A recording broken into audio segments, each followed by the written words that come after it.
nakumpista sa isang mall sa Makati. Pati ibang establishmento, gaya po ng tindahan ng cellphone.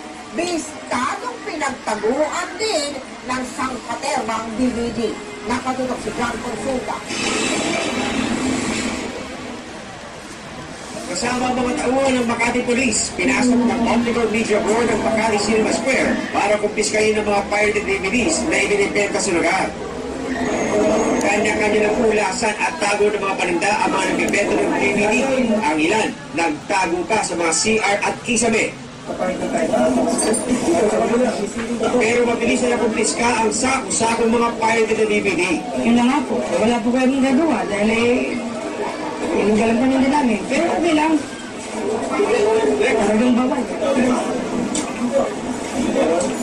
Sa ikalawang pagsuyod ng OMB, pinasok nila ang ibang establishmento tulad ng mga tindahan ng cellphone at mga limited cellphone ito.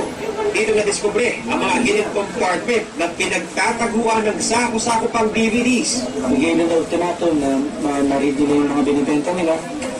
Wala ang daming complaint na hindi sila nag-comply. So we reach out to the management already. We have the names of the people who established the units. So we will do our legal thing naman in terms of yung course of action. Pinasok rin ng tindahang ito na lantarang nagpapaskil pa ng listahan ng pelikula na animoy ulam na binibenta sa kalendarya para pagpilian ng mga karokyano. Hindi ka humingi ng permiso sa kanya, ni-replicate mo. Kasi kaya sila rin. Wala ka lang sa OMB.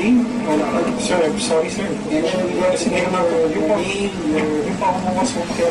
I think you should know that problem kasi kakasuhan ka namin. Bukod sa mga pinilatang foreign films, nakumpiska rin ang ilang DVD ng laban ni Pacquiao at ang santampak na pornographic films na ang ilan, minor de edad pa ang ibinibida. Napakasalan itong operation na ito. Konting problema, nag-leak. But we were able to at least successfully all our men.